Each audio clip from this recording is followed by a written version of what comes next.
Good morning, class. We are now on our third topic, which is about raceway, patch panel, and modular box. We'll be having two demonstration videos for today, and yung una ay para sa pag-create ng Keystone jack, and yung isa ay para naman sa pag-configure ng patch panel.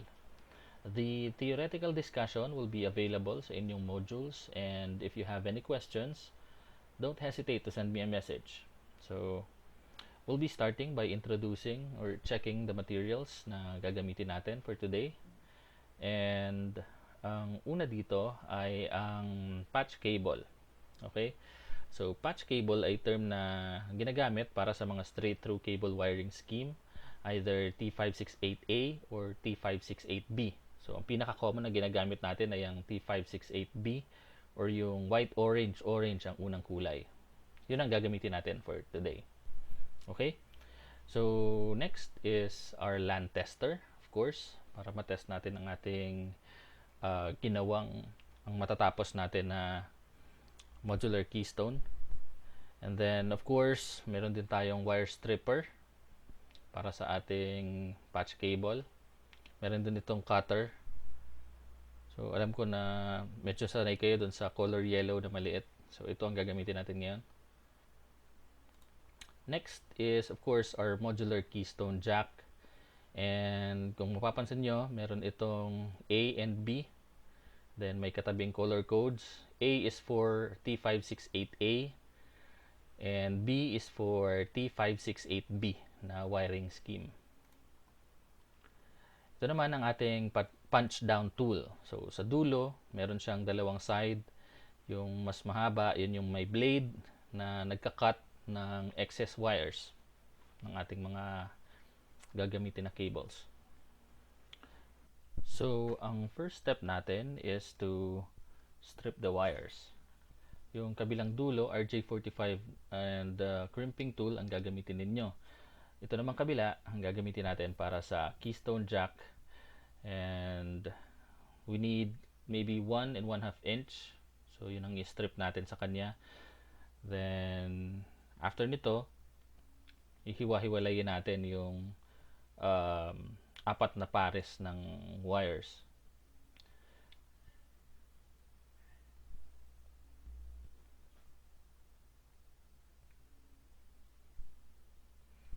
Okay. Dapat individual strips na ng wire. So, tapos gagamitin din natin siya lahat. So, every strip ipa-punch down natin sa keystone jack. Okay, tanggalin natin yung sa gitna. Okay. So, pwede natin siyang ilagay doon sa ating keystone jack. So, ngayon, lalagay natin ang wires sa ating keystone jack. We'll be using the T568B na wiring scheme. So, siya yung nasa bandang ilalim. Okay, so susundan lang natin yung color niya. Now, usually, yung mga magagandang klase ng keystone jack is may cover pa. So, itong nabili natin is yung mumurahin lang. Actually, mga tig 50 pesos lang to.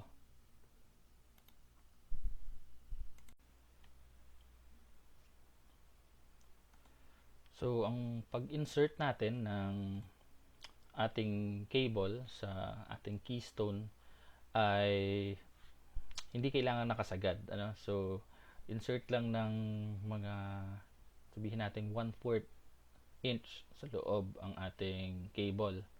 Then, ilalagay na natin yung strip ng wire dun sa gap na makikita ninyo sa ating keystone jack. So, magpa-flash ako ng image ng ating keystone jack para mas malinaw makita ninyo yung gap na sinasabi ko. Okay, so unahin lang natin yung isang side kasi pag pinagsabay natin ang side, pagka gumamit na tayo ng punch down tool, matatanggal din. So, pwedeng 4 muna. So, ayan ang itsura niya pagka before natin siya i-punch, nakalagay yung strip ng wire dun sa gap.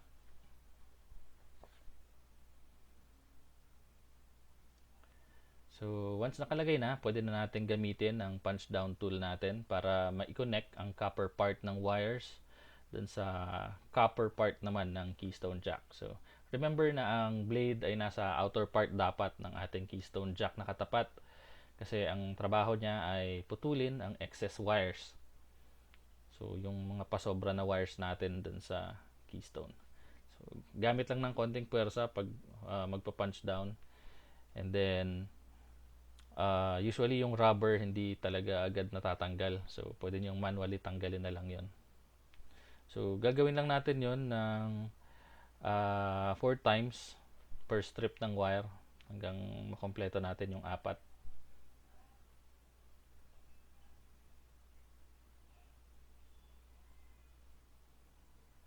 Okay.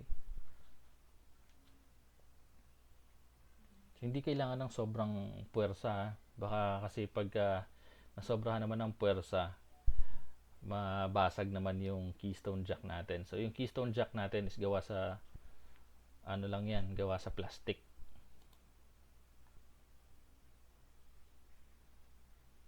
So, madali rin lang yan masira. Saka yun nga, ano siya, yung murang klase. Yung mga nakita kong ganito, yung ginagamit sa industry, yung outer cover niya gawa siya sa bakal. So, meron akong nakahingi ako ng mga 10 piraso. Papakita ko sa inyo pagka nagkaroon tayo ng chance, or baka i-post ko na lang doon sa ating Facebook page. So, ito na, kompleto na yung isang side natin. So, ganyan ang itsura niya. And ang isusunod naman natin ay yung kabilang side. Again, ang gagamitin natin ay yung para sa B, yung T568B. So, ginagamit natin yung T568B kasi yung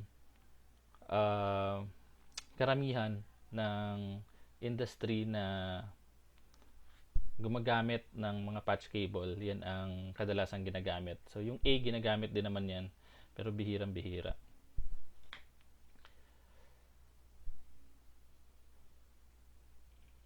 Okay, same process. So, once nasa gap na yung individual strip ng wire, pwede natin siyang i-punch down. Pwede nyo itulak ng kuko yung strip ng wire para medyo lumubog siya. Ayan. Again, yung ating blade nasa outer part dapat ng modular keystone. Kasi pag baliktad yan, ang mapuputol niya na wire yung nasa loob.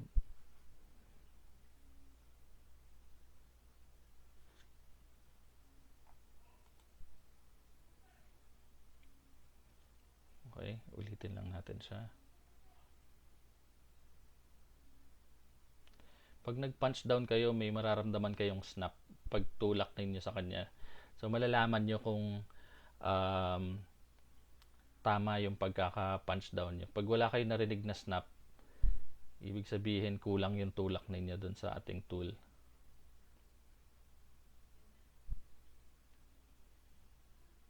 So, dito, mas less ang mistake natin. Hindi kagaya siya sa RJ45 na pag namali ka ng pag-crimp, hindi mo na magagamit. Ito, pag namali ka, pwede mong tanggalin ulit yung wire. Basta ingatan lang natin yung keystone jack kasi yun, pag nabasag na siya, hindi na siya magagamit. So, ito na ang ating keystone jack. Mas madali siya talaga kaysa sa pag-crimp. So, kayang-kaya niya to. And again, usually may cover ito. Dust cover para maprotektahan sa mga dumi, ganun. So, ang gagawin naman natin is to test yung ginawa nating keystone. So, gamit tayo ng cable tester. And for this, we'll need another set of patch cable. So, sabi ko nga, ang gagamitin natin is yung T568B na wiring scheme ng ating cable. So, yung isang dulo nito sa LAN tester, and then yung other side is sasaksak natin doon sa ating keystone jack. Okay. So, yung other connection naman ng Keystone jack natin sa LAN tester pupunta.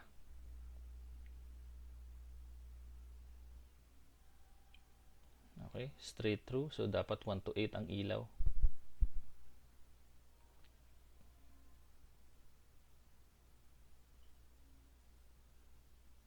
One, two, three, 4, 5, 6, 7, 8. Okay, that's it. Okay. I've included a downloaded video ng modular wall plate. Ito naman ang paglalagyan ng ating Keystone jack pag ini-install na siya sa mga bahay, sa mga opisina. So, wala lang akong nakuha or nabiling sample. So, kahit dito nyo na lang siya makita. And then, ang audio is yung original video. So, English siya. So, sige. You're going to want to take your dust cover,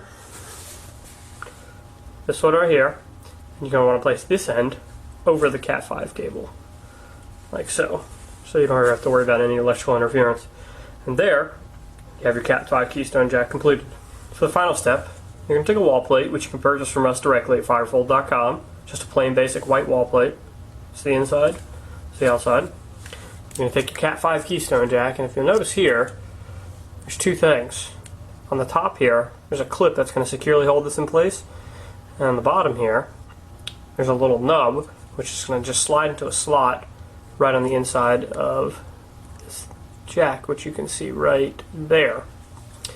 Now you're going to take the Keystone jack, you're going to put the bottom part, the nub, in first, and you're going to just clip it into place, like so. You got your completed Cat5 Keystone jack.